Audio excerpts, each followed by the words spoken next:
Okay, welcome to our event today. We are going to give all registrants a little bit of time to jump in and get settled before we get into today's event. You will see a welcome question up on your screen.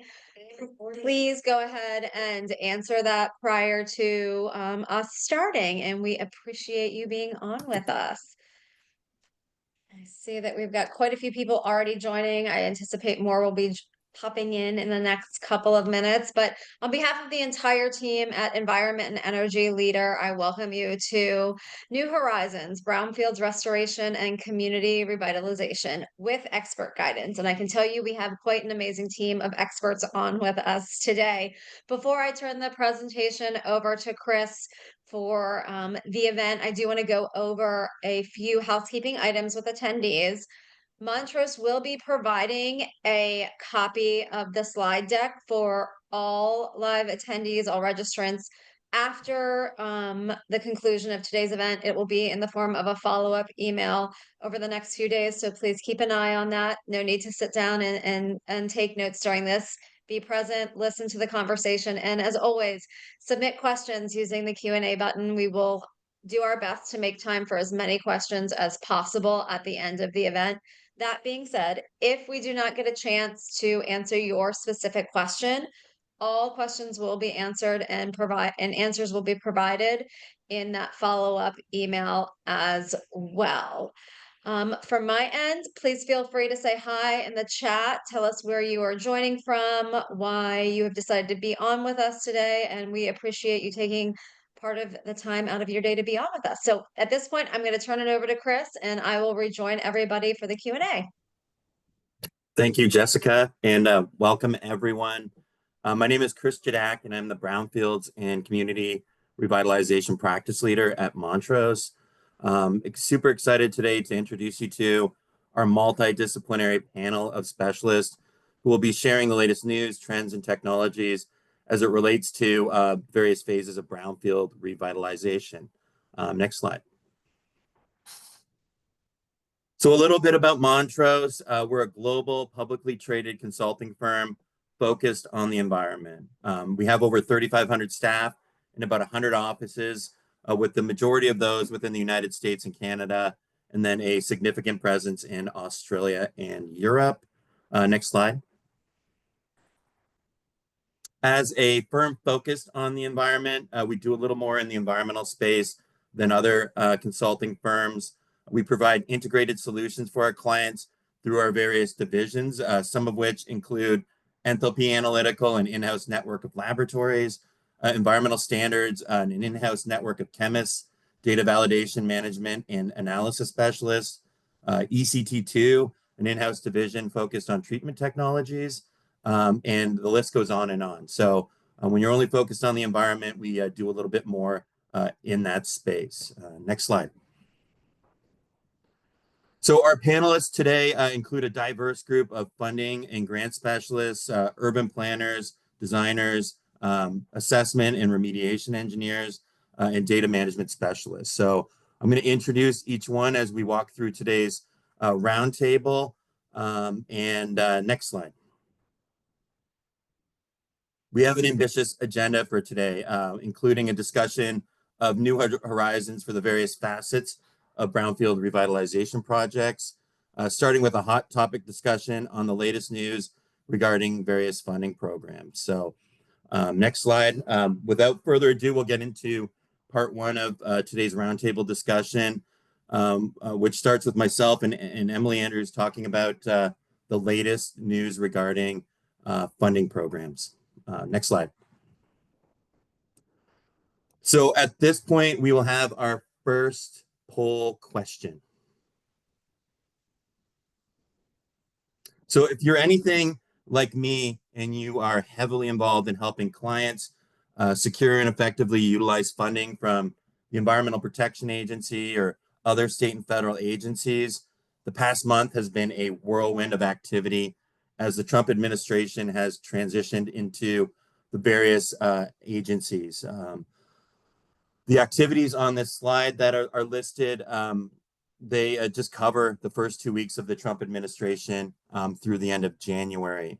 It was a whirlwind of executive orders and agencies memos, which alarm many of us in the funding industry by freezing funding for various programs, pausing federal programs, and those announcements and orders and memos were met with various legal actions through judges and pausing pauses and pausing pauses. It's been quite a lot to look at when it comes to programs on brownfields, the climate and environmental justice. Next slide.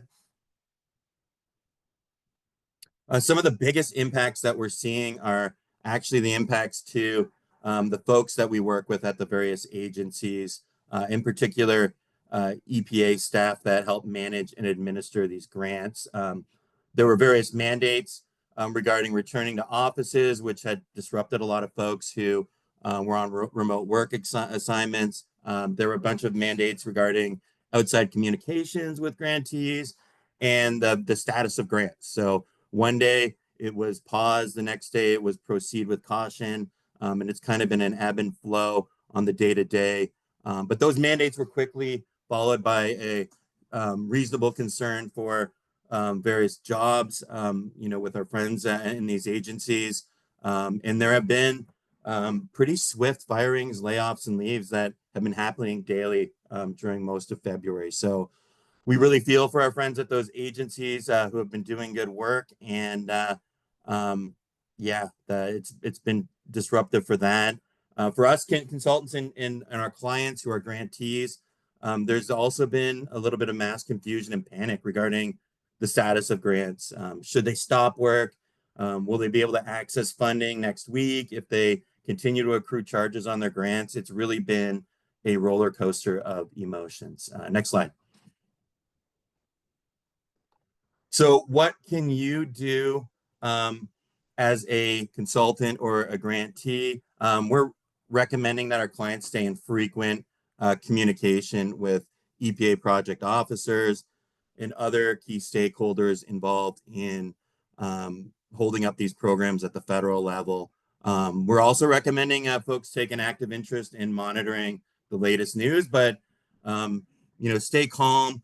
Things change from day to day and morning to afternoon sometimes. So monitor things, but monitor it carefully and with the perspective that what seems like big news one day is reversed or changed the next day. In the meantime, even if you are pausing work, in all cases, try and maintain compliance with your cooperative agreements. Keep with reporting other things until you're directed otherwise by your agency representatives. Draw down eligible funds, and in cases there have been freezes on disbursements to these programs, reach out to those folks and make sure your grant gets reinstated. You can rally, your local leaders and agencies and let people know what this is doing. These pauses and these freezes to key stakeholders in your community and the importance that these programs have. And then continue applying for current funding opportunities. Don't stop, even though some things look bleak. If a program's still active, we're encouraging folks to continue applying for this great funding.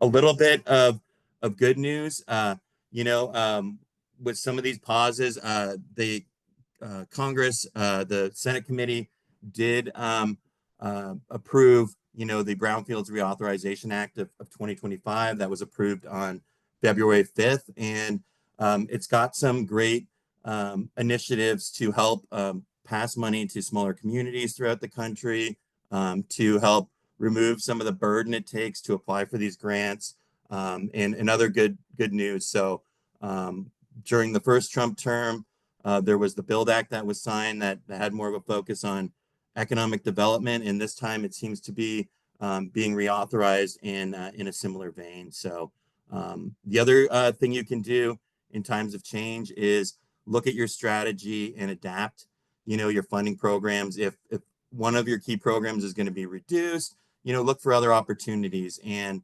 to show you how we help our clients develop funding strategies and apply for grants is our next speaker, Emily Andrews. Hi, everyone. Thanks, Chris, for the introduction. So happy to be here. I am Emily Andrews, and I'm a grant professional with Montrose. And I'm just going to share a brief overview with everyone about our grant writing services. Before I get into it, I wanted to share two things that I love about grant writing. Our clients at Montrose are bringing to us some incredibly community-driven projects, and we are so honored and privileged to be part of those projects that are so meaningful for their communities. Another thing I love about grant writing is that it's like a complex puzzle that we are constantly putting together different pieces to make a whole picture that hopefully addresses a very pressing need in a community. So at Montrose, the majority of the grants that we write for are with the EPA.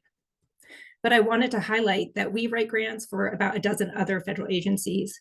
And we also do state funding, corporate funding, foundations. So we have a whole we have experience in many, many different worlds of grant funding. In federal grant guidelines, each funding sets their own guidelines about who can apply. And those are typically tribes, community organizations, nonprofits, government entities. And at Montrose, we have a variety of clients who are working on those types of projects. Some of the projects that we have put together in the recent months include housing for older adults, flood mitigation projects, recycling collection centers, and addressing legacy pollution that is impacting health and environment. When a grant guideline is released, you usually have about 8 weeks to prepare the application, which never feels like enough time. I always try to advise clients, let's start early, let's get ahead of the game. You can do that with Brownfields because the guidelines don't change that much from year to year. There's minor changes. So getting ahead of the game is a secret to success. And at Montrose, we meet with our clients at least once a week during that grant writing period so that we can gather all the information that we need. I want to say that at Montrose, we have highly experienced and successful grant writers who have really well-developed systems for preparing a grant application. We try to make it as painless as possible for our clients. And we also really try to develop rapport with our clients. As I mentioned before, we love the projects that come our way. And then I always like to advise, don't go for a grant if you need money right away. Sometimes it can take a whole year before you can get the actual funding. After you submit a grant, it can be 3 months, 6 months before you even hear back, and then it can be another 3 months for the contracting process. So make sure when you're building out your schedule that you plan in for that time. Next slide, please. A couple things that we do with our clients when they tell us that they're interested in going for a grant is we like to do a grant assessment. And this just tells us how much capacity an organization has for actually managing the grant and also looking at how competitive will the applicant be for that grant. So we try to coach our clients to take care of the things that they can do to make themselves the most competitive applicant. We also encourage folks to just always have your SAM.gov and your grants.gov accounts up to date because you don't want to run into any hassles that delay your grant submission process. At Montrose, we're constantly scanning the environment to look for funding opportunities. We do this at the federal level through grants.gov. And then we also really stay in touch with federal agencies that have funding opportunities that we're really interested in. And then we always encourage our clients to become aware and informed, know about the state funding opportunities within your state, look at local opportunities, and then get newsletters, sign up for and subscribe so that you have information that's relevant and current, and then you can find out when grant opportunities are announced. One super important element of being a competitive grant applicant is having partners. And the quality of your partners really says a lot about the competitiveness of your application. Look within your community, who are the people that will benefit from this project that you're proposing? Make sure that you've incorporated community voice and look and know, are there nonprofits working on the same issue? Are there government entities? Bring all those folks together for your grant application. It will make it much more powerful.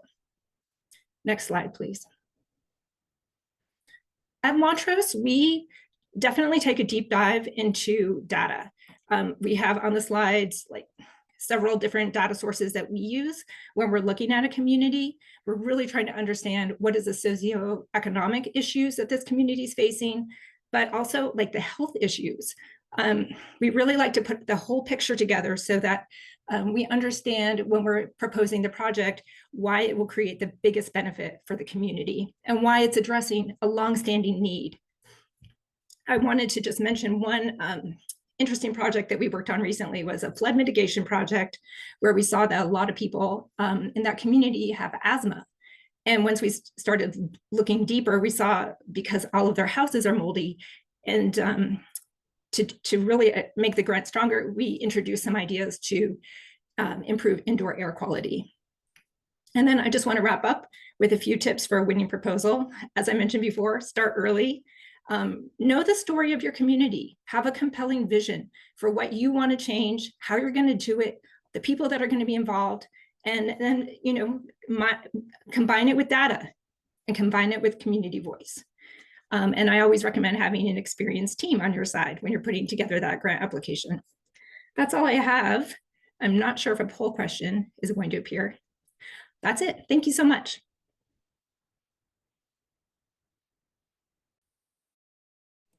Now is a good time for that second poll question on funding. And, you know, funding, getting a funding strategy together, starting to implement that and securing grant funding is half the battle for building brownfields and community revitalization programs.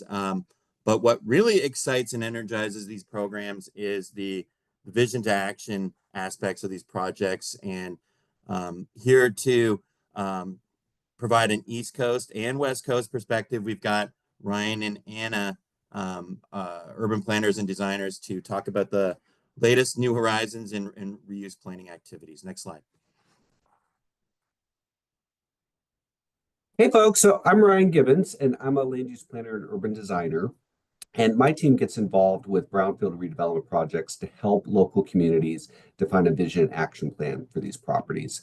Because a real good strategy for revitalizing or cleaning up brownfields is to have a real clear vision of what you want to accomplish with that site whenever we move forward in the future on it. So I want to start with one quick poll question to get kind of an idea of where your local priorities are for brownfields. So I think that's going to pop up in a minute.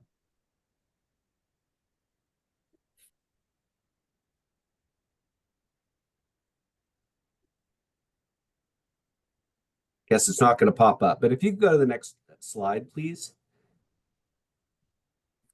So whenever we talk about brownfields, it falls under a very broad definition. It's any property that has confirmed or even perceived environmental contaminant. So this could be a lot of things. This could be, you know, older buildings that have asbestos or lead-based paint, all the way to, you know, legacy industrial properties that might have petroleum products in the soil.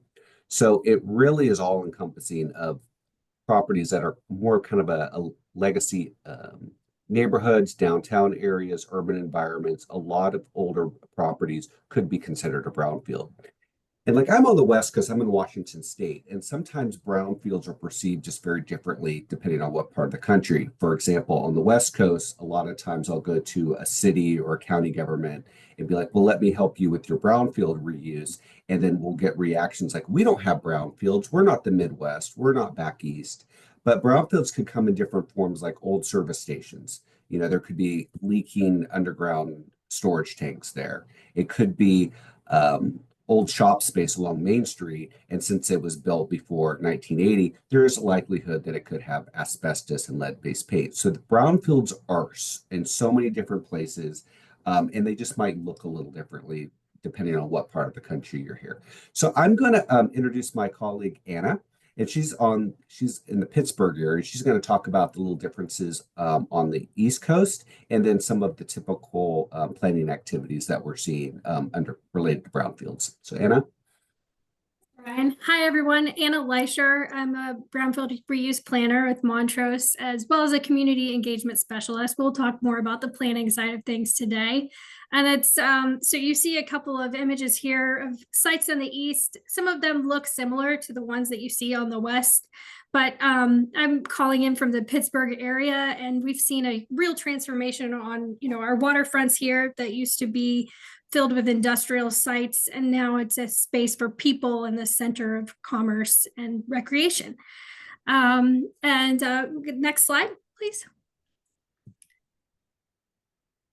And so we as planners, we work pretty symbiotically with our environmental professionals, and we help communities to come up with the answers to the why. Why are we working to assess and come up with a strategy for reusing a site?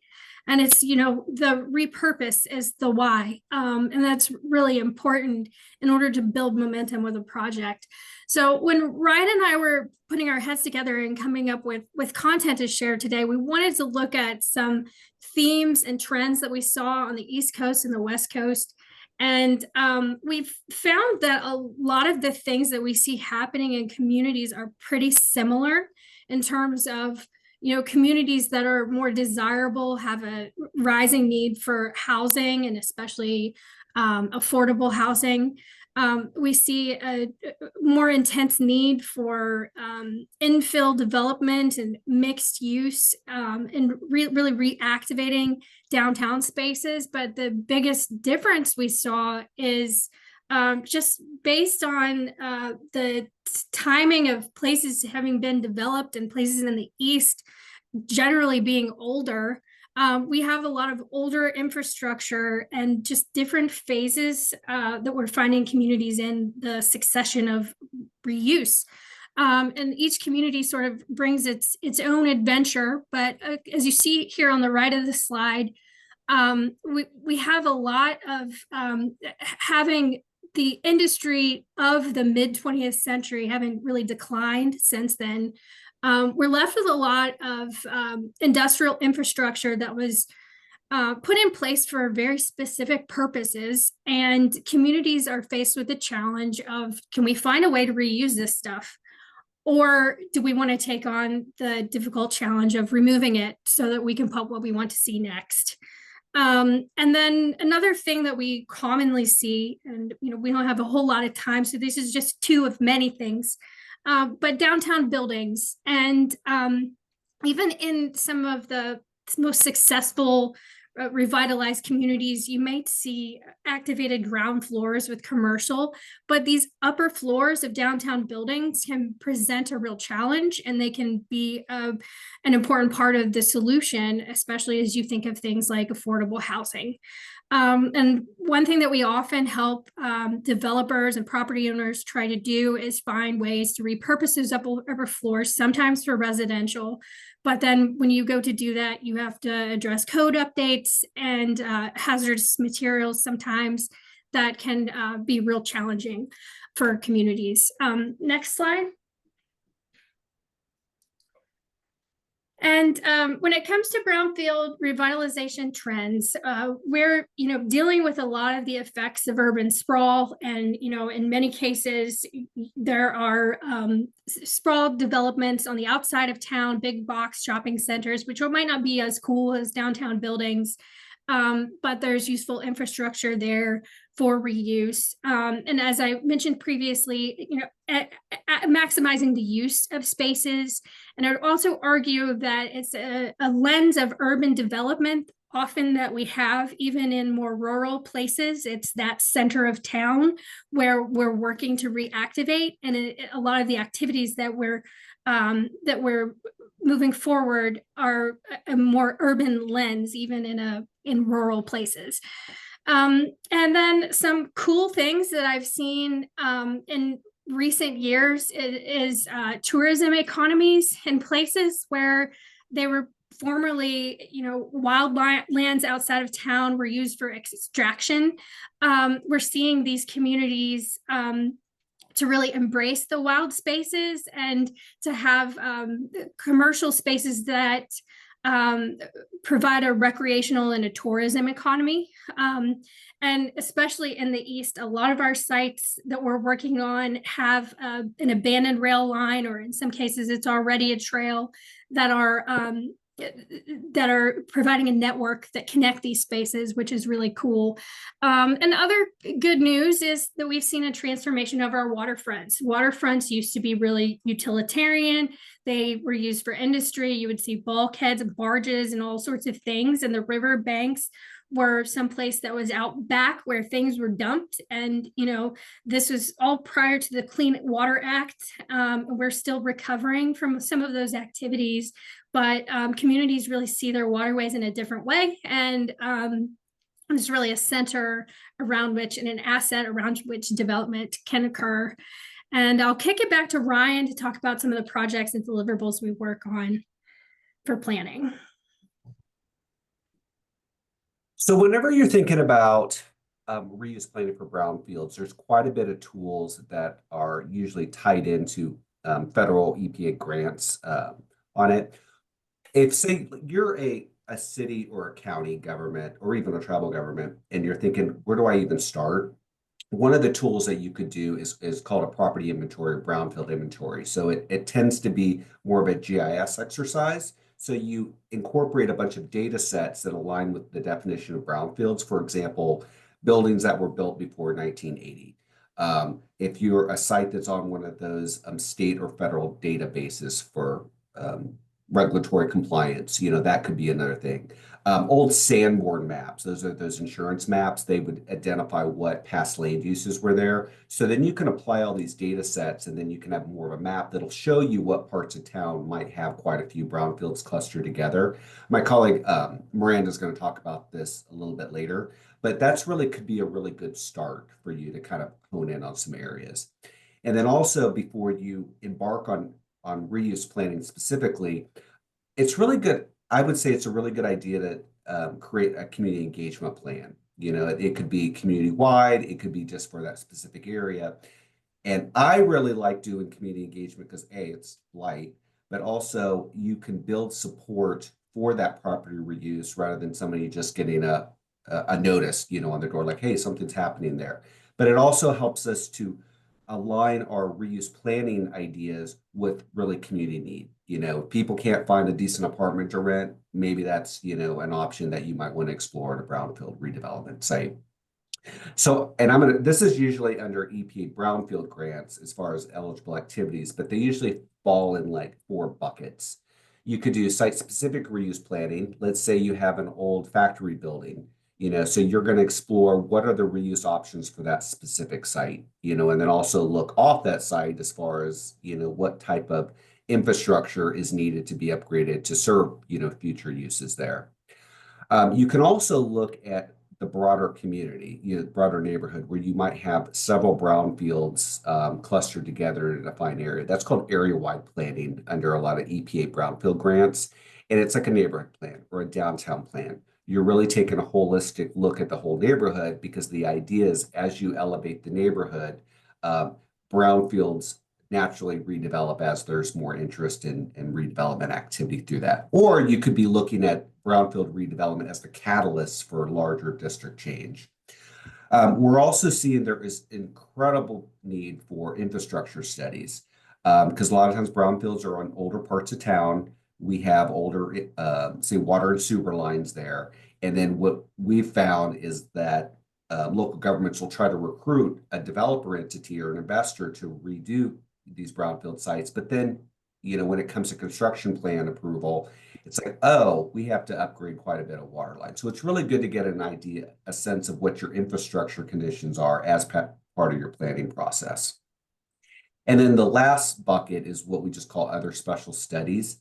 A lot of times we just need to look at, say, a market assessment, really what can an area town or what can a brownfield really support from a market standpoint? Is it housing? Does commercial even pencil? Is there an industrial user that could reoccupy it in that area? So that is really going to help you give some guidance. So it's all these myriad of special studies that you might need in order to help advance your brownfield redevelopment goal. So, well, thank you. And then I'll transition it back to Chris.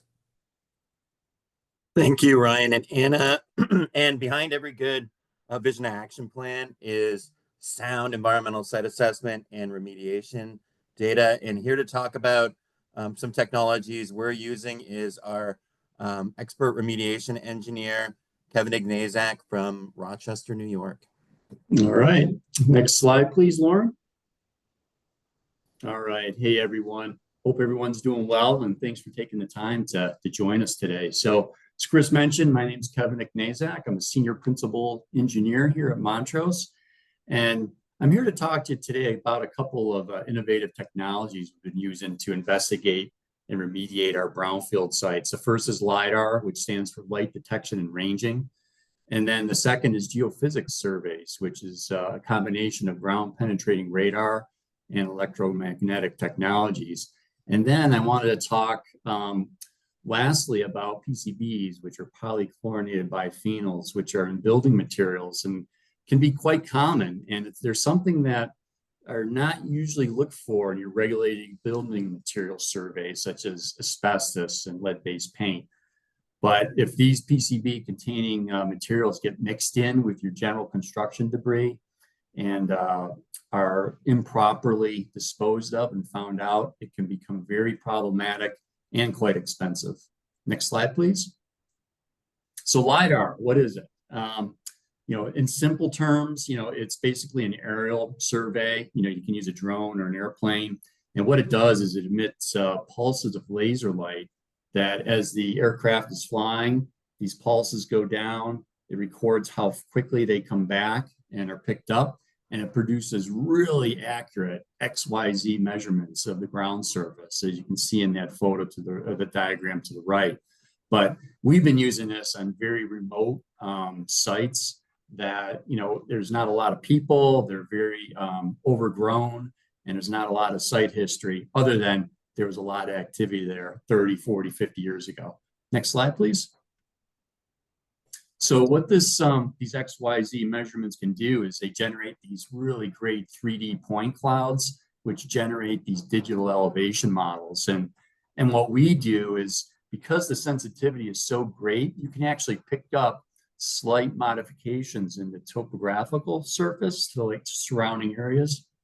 And you can pick out things like, buried cells, disturbed areas, potential drainage pathways for contamination. And knowing this on these big remote vegetated sites, it just helps you get your investigative approach more focused and pinpointed. Next slide, please. So the last thing on LiDAR, which is pretty amazing, is we can actually measure the health and well-being of the vegetation at a given site. And here's a quick example of one of our remote sites. And this is an abandoned drum area from a former oil and gas exploration site. But you can clearly see like the stress vegetation is blue to very light green, and areas of no vegetation are like in the light blue. And you can even see the drums, which are dark blue. And then all around this area where the contamination is, you can see the yellow and orange. So pretty powerful tool. Next slide, Warren. All right. So the next innovative technology I wanted to touch on real quick is, so it's ground penetrating radar, GPR. And what this does is it sends pulses of high frequency waves into the ground. And you can see the diagram in the top left. It sends it down, and then the instrumentation picks it up. And what you can do is combination with that with electromagnetic technology, EM. And this is really, the instrumentation generates a time varying electric current that emits radio waves into the ground. And what we use this for is to measure differences in soil conductivity and magnetic anomalies, such as buried drums, former USTs, existing USTs, you name it. And you can see very clearly in the diagram to the bottom right, the surrounding native soil is real nice and uniform, horizontal. And then you can see the stratigraphic differences in the middle where there's something going on there. And then last but not least, both methodologies are very simple to employ.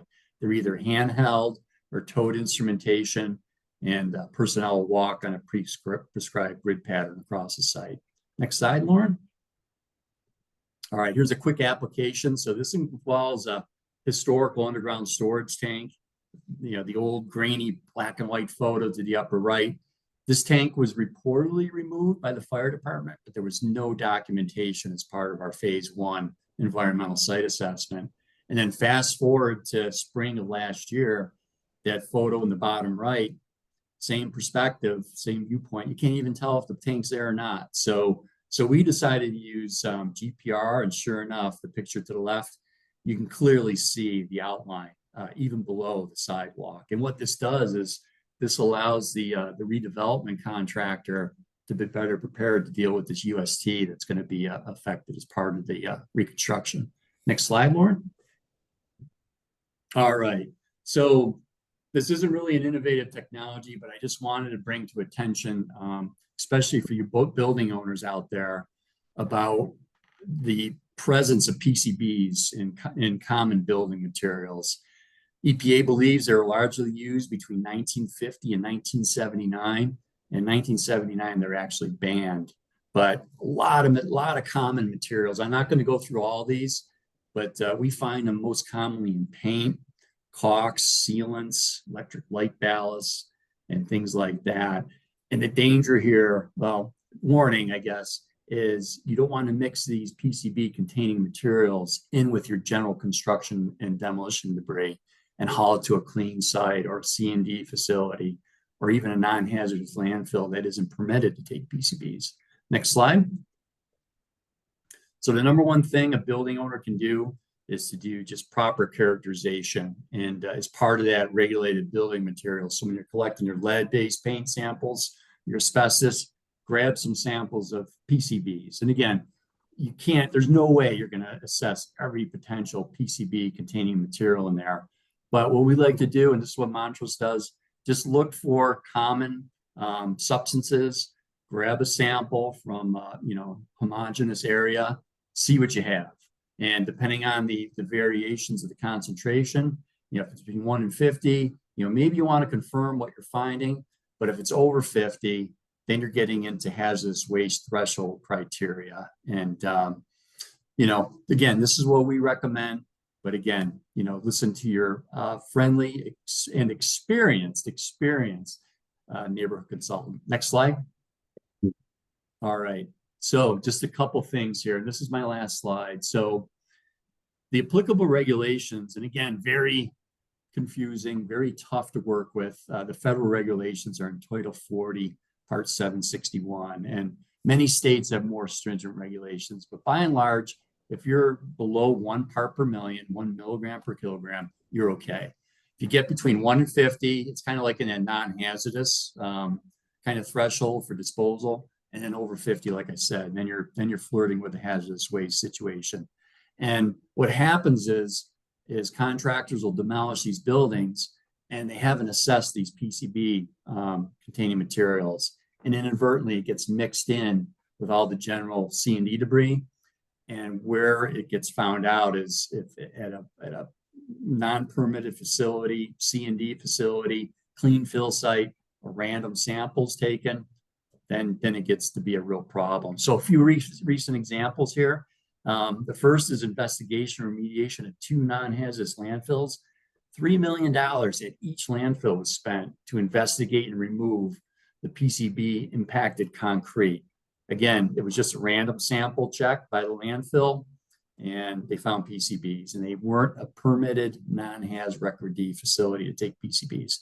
The second one, probably the worst one I've been involved with, major demolition project. And again, not all of the PCBs were properly characterized or abated.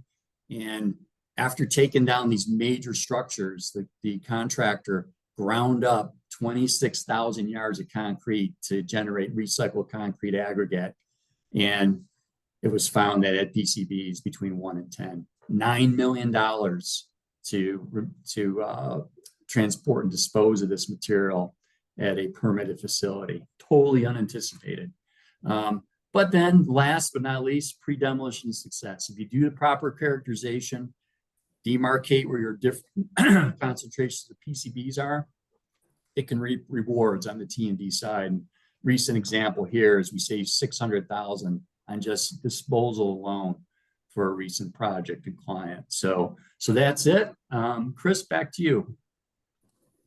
Thanks so much, Kevin. And last but not least, one of the really exciting things for me being at Montrose over the past 2 years has been our second to none teams of chemists, data validation specialists, quality assurance specialists, and what that can do for our clients and our brownfield projects.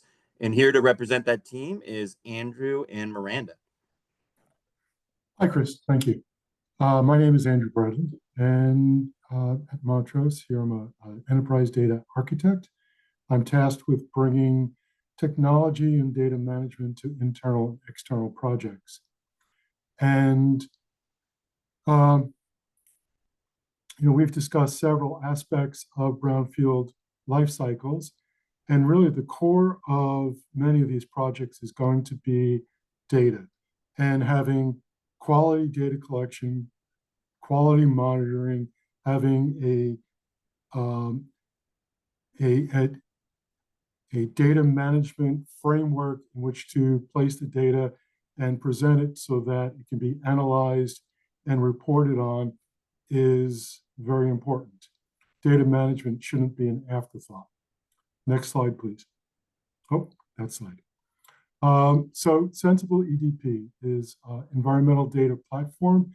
It's a solution that Montrose has put together in which we do look at the life cycle of data from the initial planning, understanding the monitoring and measurement. So if we're using tablets out in the field or using connected devices, continuous monitoring sensors and such, having that data, planning that data measurement, and then going from that to where are we going to store that in a database that's the schema will design to manage that data, to hold that data, and then having the reporting analysis side, which would be possibly having dashboards or having exports or the ability to get the data to the people who need it when they need it, the fast turnaround. So Sensible EDP, we're looking at low-code, no-code type development where we very quickly can look at your needs and put together a solution that will meet your project data objectives.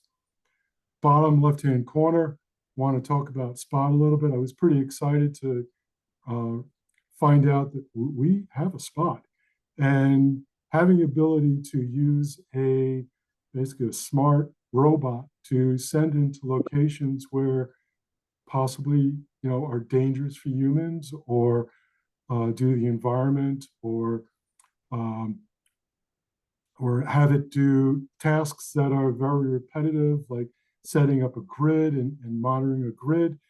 A Spot doesn't get tired. It can continue to work in hot locations and dangerous locations. This one looks like it's outfitted with an infrared camera and an air monitor, but we could outfit this with a LiDAR, like Kevin was talking about, and we could collect detailed LiDAR information about a facility relatively quickly. Next slide, please. So we're looking at creating solutions that are fit for purpose. You may not need a Spot. You may not need data, real-time data or continuous monitoring, but brownfield remediation projects are typically quite complicated. I've been on sites where we're collecting hundreds, thousands of PCB samples and be able to manage the locations very accurately, manage the data that comes in associated with that, and get that data to the right people. It creates efficiency and accuracy in the data management. So you may have a waterfront renovation like this, or you could have an industrial site. It could be a lot of data, and being able to manage that efficiently, having a system that's designed for your particular project, your particular data objectives. And that's why I've invited Miranda to show one of the projects that she was on, specifically developed for an application where a client wanted a specific tool. So Miranda, next slide, please, if you could. Thanks, Andy. I'm Miranda Waldman. I'm a project designer at Montrose, and I specialize in using GIS. So for this project, we were tasked with identifying potential brownfields properties through an inventory. These parcels that need to be surveyed were predetermined overlap of downtown development districts and environmental justice areas. Our client wanted the end deliverables to be an Excel database with the potential brownfields properties and a short report that included a summary for each site with photographs. We suggested that in addition to these deliverables, we could include a web map of the potential brownfields that we found through the survey for a dynamic and interactive platform to visualize their data. This added deliverable also inspired us to utilize web maps and online forms to aid in field data collection. Next slide, please. So we started with thousands of parcels in the target areas. And we started then by gathering existing sources so that we could refine and filter the parcels and as a supplement to the inventory. Some of the data sets we used were zoning, wetlands, floodplains, limited English areas, equity focus areas, and certified brownfields. The field data application was then created and we used it for real-time data collection using Esri's Field Maps application. The map on the left shows one of these target areas. Blue and pink polygons show parcels that the field team needed to survey. We actually were able to create a feature where the parcels that were left for the team to survey were colored in pink. And then once they finished entering information on that parcel, it would turn blue. We had this feature actually requested by field staff, and we were able to implement it almost immediately while they were still in the field. And then the picture on the right shows the form that pops up when a parcel is clicked on in Field Maps. It allows the user to take a picture or attach a file, and then that is associated with that parcel. And then they also are able to see pre-populated data that we put in for them, like the parcel number, the acreage of the site, the address of the property owner.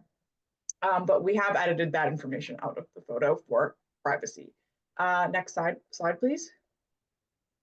So after all of this data was collected in the field and cleaned up, we produced a custom map with interactive menus and pop-up text, photographs, and any other pertinent property information for improved digital storytelling.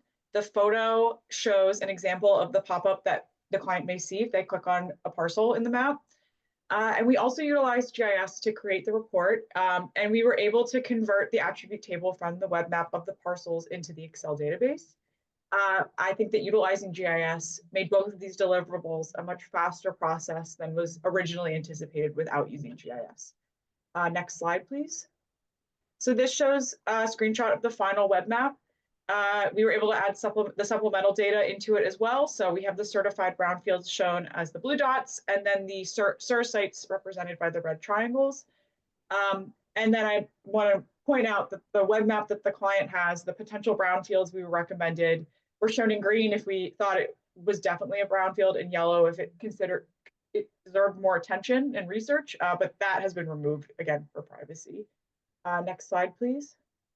And this shows the template and a page from the final report. So the left shows the template that I created in GIS. It populates the information on the potential brownfields from the attribute table.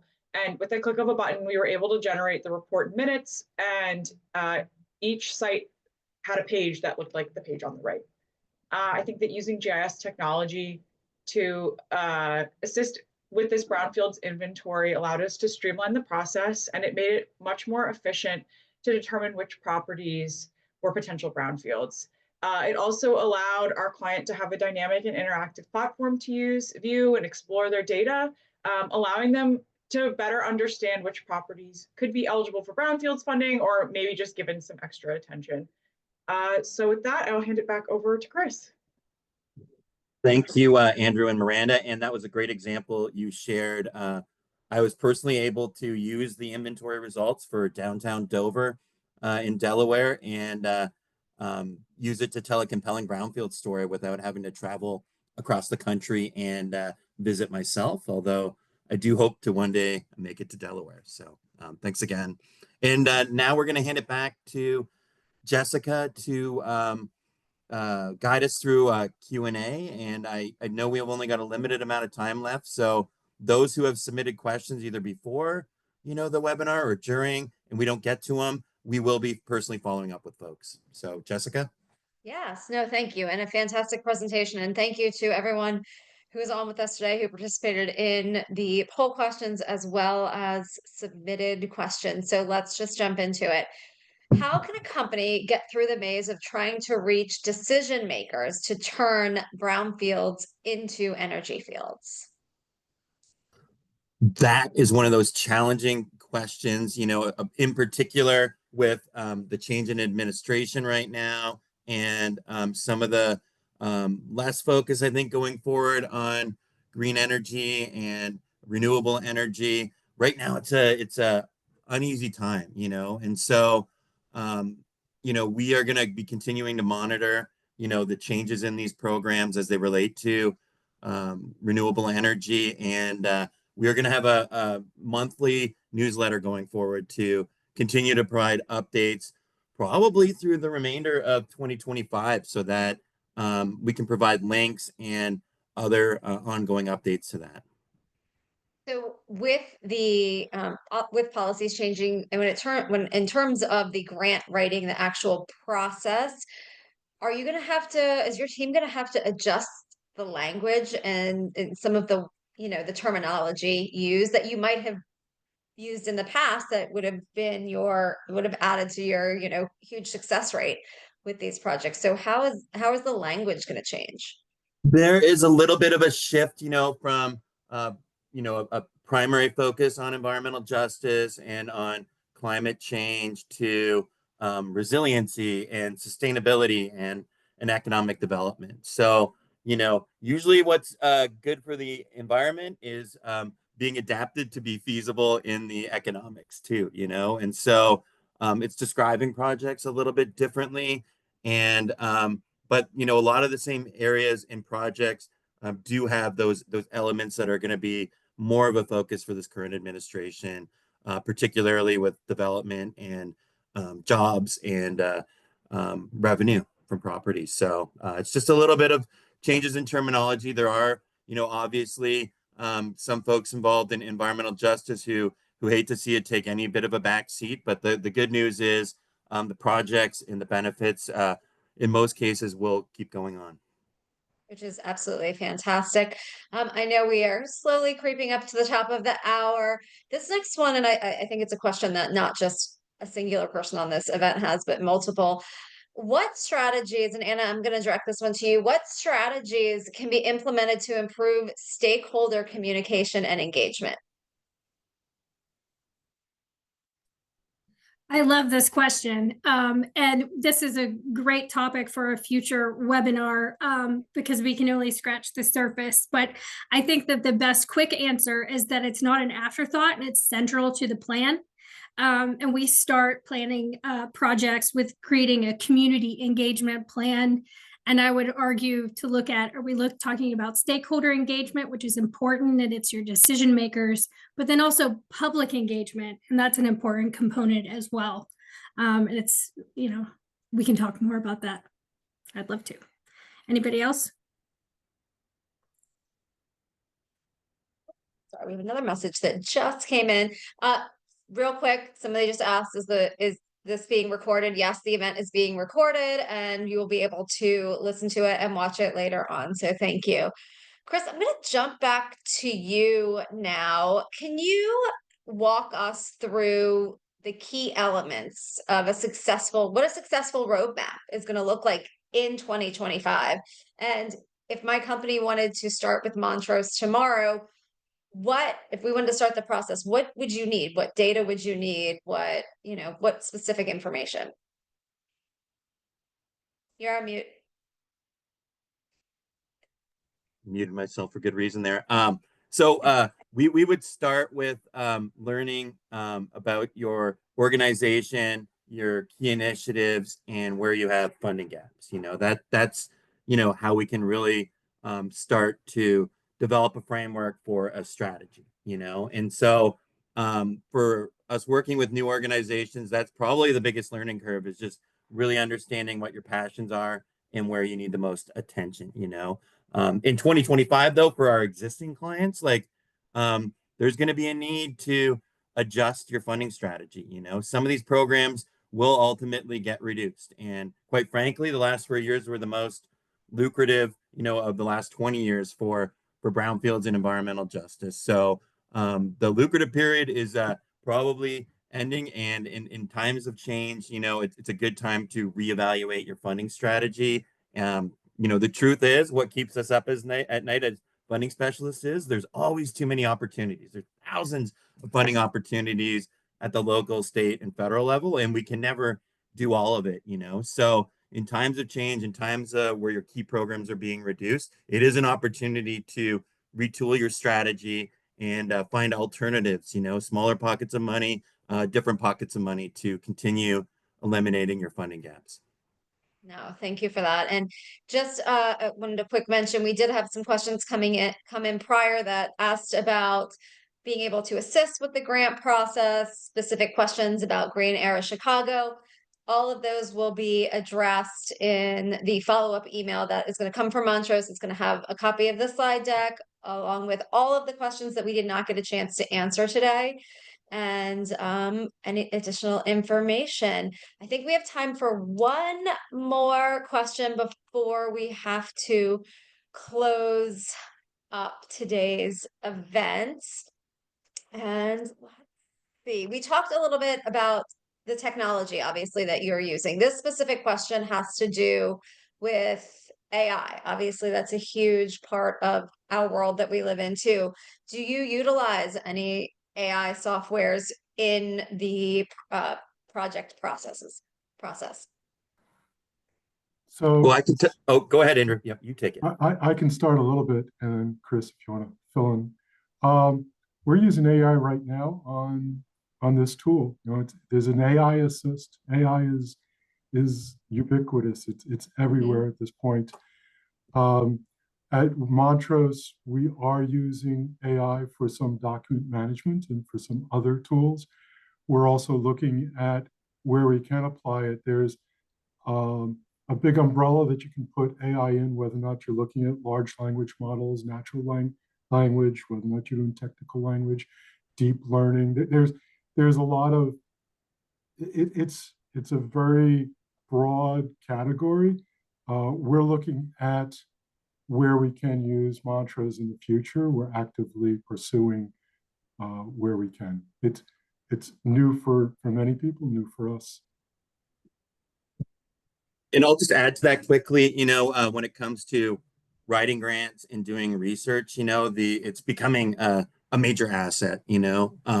I used to be able to, I thought I was getting pretty good at Google, typing in searches and occasionally getting lucky with the hitting the right site that might have my information. But now with the right search, you just have it immediately put in front of you. And of course, when it comes to serious things like technical deliverables and writing grants, you have to fact check things. There's also new regulations being put out by the funding agencies, what you can and can't do to have, AI contribute to your writing style and your grant application. So it is evolving, but so far from a research and writing standpoint, it's becoming more and more advantageous to us.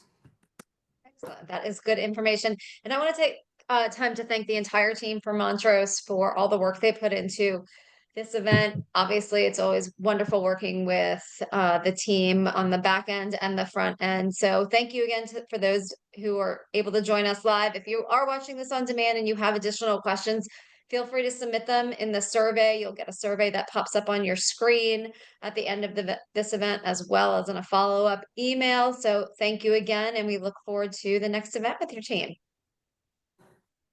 Thanks, everyone. Great.